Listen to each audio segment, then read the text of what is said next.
గాయత్రి మంత్రం నగాయత్రయా పరం మంత్రం నమాతు పరదైవతం. మంత్రాల్లోకెల్లా గాయత్రి మంత్రం గొప్పది. అలాగే జంతువులలో గోవు గొప్పది. మనుషుల కంటే గోవు గొప్పది కాదు, జంతువులలో గోవు గొప్పది, గుర్తుంచుకోవాలి. అలాగే సువర్ణం, లోహాలలోకెల్లా సువర్ణం గొప్పది. ఋతువునాం కుసుమాకర, ఋతువులలోకెల్లా వసంత ఋతువు గొప్పది. అసలు అన్నిటికంటే సత్యవాక్యం గొప్పది. వీటన్నిటికీ జన్మస్థానం ఒక్కటే అన్న, అదే ఆత్మస్థానం. లోకంలో శ్రేష్ఠులైన వాళ్ళని ఎందుకు గౌరవిస్తూ ఉంటే మనం ఆ శ్రేష్ఠత్వాన్ని మనం పొందడం కోసం, అంటే వాళ్ళ కాళ్ళ మీద పడి వాళ్ళ కాళ్ళు నాకుతూ కూర్చోవడానికి కాదు.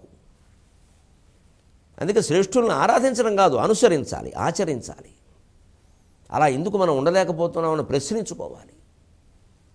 అంతేగాని ఈ జాతిలో ఒక లక్షణం ఏమిటంటే అలా మనం ఎక్కడ ఉండగలం, వారికి పుట్టుకతో వచ్చి ఏమీ రావు, పుట్టుకతో ఉమ్మనీరు వస్తుంది. కొన్ని జీవలక్షణాలు, పూర్వజన్మ కర్మ ఫలాలు కొన్ని వస్తాయి, మిగిలిన ప్రతిభలన్నీ సంపాదించుకుంటే వస్తాయి. అసలు సంపాదించుకుంటే వస్తాయనే నమ్మకం లేకుండా పోయింది మనకి. బానిసలు చేసేసారు మనని. ఏది రాదు, ఏది రాదు, అన్నీ ప్రాప్తం ప్రాప్తం అంటే చేతి కాళ్ళు చాపేసి కూర్చున్నారు. జపాన్, జర్మనీ, అమెరికా ఈ దేశాల్లో ఇలా మాట్లాడరు. కష్టపడు కష్టపడు కష్టపడు, వాళ్ళు ప్రయత్నం చేస్తారు. 100 సార్లు ప్రమాదాలు. జపాన్లో ఎప్పుడూ భూకంపాలు, కానీ ఎప్పుడు మళ్ళీ కోలుకుంటూనే ఉన్నారు. మనకి ఎప్పుడో తగిలిన దెబ్బల నుంచి ఇంకా కోలుకోవాలి, ఎప్పుడో జరిగిన ఉగ్రవాదులను ఇంకా పట్టుకోలేదు. ఎందుకంటే మనకంతా ప్రాప్తం ప్రాప్తం. ఎక్కడ మాట్లాడకూడదు అక్కడ ఈ ప్రాప్తం మాట మాట్లాడుతున్నాం మనం. ప్రయత్నం చేయాల్సిన చోట ప్రాప్తం అంటే ఎలాగండి? ఇది ఆలోచన చేయాలి. ఇప్పుడు గోదానం, గోవు దాని గురించి చెప్పావు, గోవు ఉపయోగాలు చెప్పావు, చాలా సంతోషం. భీష్మ పితామహ. సువర్ణదానం అంటారు, దాని గురించి కూడా చెప్పబోయాను. సువర్ణ స్థేయం కంటే పాపం లేదు, సువర్ణ దానం కంటే పుణ్యం లేదన్నారు. ఇది చేయండి చూస్తాను నేను. చాలా ఏదైనా మట్టి మూకుడు దానం ఏమంటే, ఏదో నువ్వులు దానం ఏమంటే, నూనె దానం ఏమంటే అందరూ తయారు, కేజీలు కేజీలు పట్టుకుని. సువర్ణ దానం గురించి చెబుతున్నాడు భారతంలో.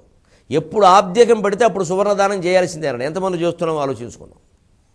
అక్కడ మన మనస్సు ఒప్పదండి. సువర్ణ దానం ప్రత్యామ్నాయ 100 రూపాయలు సమర్పయాం. 100 రూపాయలకి ఏమిటి వస్తుంది? సువర్ణం, వేరుశెనక్కాయలు రావు. చాలా ఖరీదైనవి, అత్యున్నతమైనవి మన దగ్గర అట్టి పెట్టేసుకోవడం. మామూలు లోకు ఏమన్నామంటే శుభ్రంగా కట్టలు కట్టలు దానాలు ఇచ్చేయడం, గుళ్ళలోకి పట్టుకెళ్ళి. నువ్వులేగా, నూనెగా, ఆవేగా, మనం ఎలాగో ఆవు పాలు తాగాం, మనకు శుభ్రమైన ఫిల్టర్ కాఫీలు ఇచ్చేసేవాడు. ఏదో పడతాడు, వాడు ఇంకోటి గమ్మేస్తున్నాడు. మొత్తం మీద కషాయ కొట్టుకు వెళ్ళిపోతుంది అది. ఆ దానం వాడు పోషించుకోవడం అన్నప్పుడు ఇవ్వడం కూడదు. ఎందుకంటే అది ఏమైపోతుంది, అది మోగజీవి, దానికి ఏం జరుగుతుందో తెలియదు. దానమో పుణ్యమో ఏమీ తెలియదు, అమాయకంగా నుంచుంటుంది అలాగే ఏడుస్తూ. మన చేతులు మారుతున్నాయి, వ్యాపారస్తుల మధ్యలో బాగుపడుతున్నారు దానాల పేరు మీద. ఒకే గోవును 10 మందికి దానం ఇచ్చి. అది సువర్ణ దానం చేయమన్నాడు. ఇది మారిపోయే సమస్య లేదు. ఎంత గొప్పదండి సువర్ణ దానం. సువర్ణ దక్షిణేతివై అని వేదమే చెబుతుంది. సువర్ణం అంటే దక్షిణ అంటేనే సువర్ణం, బంగారం ఇయ్యాల్సింది. మనం ఏం చేసాం? సువర్ణ స్థేయం మహాపాపం అని తెలుసుంటూ కూడా పొద్దున్నే నడక కోసం వెళ్ళే వాళ్ళ మెళ్ళో గొలుసులు దొంగలిస్తున్నాం. అసలు ఊళ్ళో ఎవరైనా లేరు, ఇంట్లో లేరు అంటే వచ్చేసరికి ఇల్లు కొల్లగొట్టేసినట్టే. అంతకంటే పాపం ఉందా? మనలోనే ఎవరైతే అందరూ మనవాళ్లే కదండి. అదే సువర్ణ దానం చేయాలి. దానం ఒక్కరు చేయాలి, అక్షతది సువర్ణ దానం చేయాలి. బంగారం కొనుక్కోవడం కాదు. కొనుక్కుంటే బంగారం కోట్లు వాళ్ళు బాగుపడతారు, దానం ఇస్తే పేదవాళ్ళు బాగుపడతారు. పేదరికాన్ని పోగొట్టాల్సిన బాధ్యత జమీందారుల మీద ఉంది, లేకపోతే సామాజిక సంక్షోభం వచ్చి తీరుతుంది. అప్పుడు ఎవ్వడూ ఆపలేడా విప్లవాన్ని. ఎన్ని ధర్మపణాలు వల్లించినా సుఖం లేదు. ఈ కర్మ సిద్ధాంతాలు వాళ్ళెవరూ నమ్మరు. అందుకని ధనవంతులు తమంత తాముగా తమ ఆస్తిని తగ్గించుకోవలసిందే. దానికోసమే ఈ దాన ధర్మాలన్నీ. అందుకే దీనికి శీర్షిక సంపాదించిన సంపదలన్నిటికీ త్యాగమే రక్షణ. నీకు అవసరమైంది ఉంచుకో, మిగిలింది ఇచ్చేయి. కొన్ని భావి అవసరాలు పర్వాలకి నీకు కోట్లు దాచద్దు. అది దాచుకొనుటే దోచుకొనుటే. విపరీతంగా దాచిపెడుతున్నాము అంటే ఎదురువాడు సొమ్ము దోచుకుంటున్నట్టే. అదే ధర్మం చెబుతుంది. బగాన దానం ఏంటి? ఎందుకు ఉంటుంది? డబ్బు పోతుంది అంటే అబ్బే దొంగతనంగా కొనైనా దాచేస్తాం కానీ, రకరకాలు చేస్తాం కానీ దానం ఇయ్యం. అదే సువర్ణ దానం. పైగా దాని గురించి అడిగితే భీష్ముడు అన్నాడు, ఈ సువర్ణ దానం అనగానే నాకు ఒక ఘట్టం గుర్తొస్తుందయ్యా, మా నాన్నగారికి సంబంధించింది. ఒక రోజుని నేను మా శంతన మహారాజుకి ఆబ్దికం పెడుతుంటే దర్భ కొసల మీద, ఆ దర్భ కుశల మీద పిండాలు పెట్టానయ్యా. మా నాన్నగారికి, వారి నాన్నగారికి రుద్రరూపం, వసురూపం, రుద్రరూపం, ఆదిత్య రూపం అని. ఆశ్చర్యకరమైన దృశ్యం. ధర్మరాజా, ఎప్పటికీ మర్చిపోలేను కాబట్టి చెబుతున్నాను, బడాయి అనుకోకు. చిత్తశుద్ధి ఉంటే పితృదేవతలు ఇంత కరుణిస్తారయ్యా నా మీద.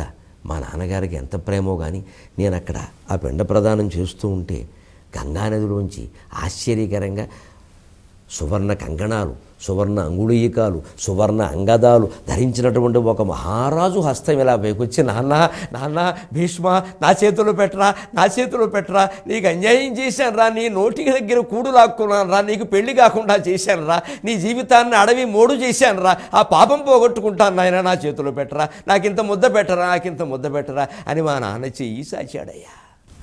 ధర్మరాజు కళ్ళు ఆర్ద్రమైపోయినాయి. పితామహ పితామహ, ప్రపంచంలో ఎవరికైనా పట్టిందా ఈ అదృష్టం? లేదయ్యా లేదయ్యా, నాకే పట్టింది, నాకే పట్టింది. నన్ను నువ్వు పితామహుడు అంటే నాకు ఆ మహ తెలీదు. మా తండ్రి గారు గుర్తొస్తున్నారు. ప్రపంచంలో ఎవరికి పట్టిందయ్యా? శ్రీమన్నారాయణమూర్తి రామచంద్రమూర్తిగా అవతరించాడు, శ్రీకృష్ణమూర్తిగా అవతరించాడు. రామచంద్రమూర్తి తండ్రికి అబ్దేకం పెట్టినప్పుడు కూడా దశరథుడు వచ్చి స్వయంగా చేయి చాచినట్టుగా మనకి తెలియదయ్యా. కానీ నాకు పట్టిందయ్యా అదృష్టం. కానీ నేనేం చేశానో తెలుసా అన్నాడు. అదేమిటి ఆయనే స్వయంగా చేయి చేస్తే ఆయన చేతిలో పెట్టేపోయారా? లేదయ్యా, శాస్త్రం ఏం చెబుతోంది? శాస్త్రం శ్రాద్ధం శ్రద్ధాన్వితం కుర్యాత్ శాస్త్రోక్తేనైవ వర్త్మన. శ్రాద్ధం శ్రద్ధాన్వితం కుర్యాత్ శాస్త్రోక్తేనైవ వర్త్మన.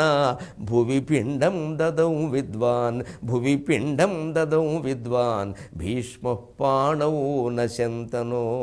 భువి పిండం దదౌ విద్వాన్ భీష్మ పాణౌ నశంతనో. శాస్త్రం దర్భల మీద పెట్టమని చెబుతోంది. నేను గనక మా నాన్నగారు చేయి చాపారు కదా నేను పెట్టేస్తే నన్ను ఆదర్శంగా తీసుకునే వాళ్ళందరూ వాళ్ళ తండ్రి చెయ్యి చాపే వరకు తద్దినాలు పెట్టరయ్యా, దుర్మార్గం అయిపోతుందయ్యా లోకం. ఇదండి శాస్త్రం. ఇది యదాచరతి శ్రేష్ఠ తత్తదేవ ఇతరే జనాహ అంటే ఇందుకోసం.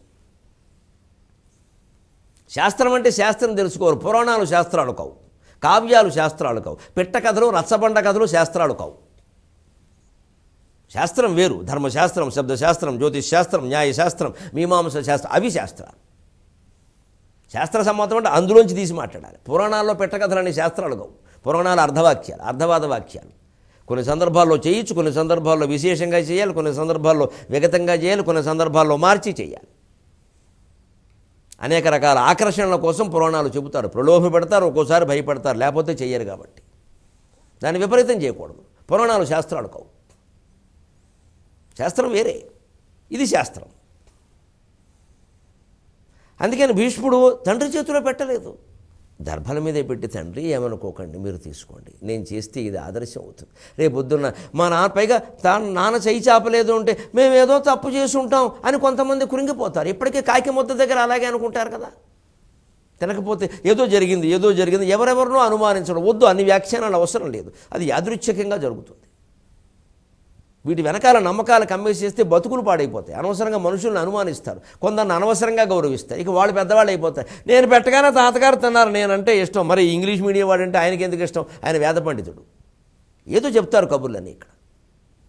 కానీ మనం చేసేది అలా చేయాలి, మనం శాస్త్ర ప్రకారమే చేయాలి. మన ఊహలు దానికి జోడించే ఎక్క. అంతేనా శ్రద్ధాన్వితం కుర్యాత్. ఈ శ్రద్ధ ఏమిటో, అప్పుడు ఉండాల్సిన మనోభావన ఏమిటో. తల్లో తండ్రో పోయిన వాళ్ళు స్వయంగా చెయ్యి చాపకపోయినా ఆ దర్భల మీద పెడుతూ కూడా వాళ్ళ పట్ల మనం ప్రదర్శించవలసిన భావన ఏమిటో, కలిగి ఉండవలసినటువంటి అంతరంగం ఏమిటో 23.5 గంటల్లో మనం తెలుసుకుందాం. సువర్ణ దానం ఆ రోజుల్లో ఆ సమయంలో ప్రత్యేకంగా ఎందుకు చేయాలో కూడా తెలుసుకుందాం. అంతవరకు స్వర్ణమయమైన తెలుగు భాషలో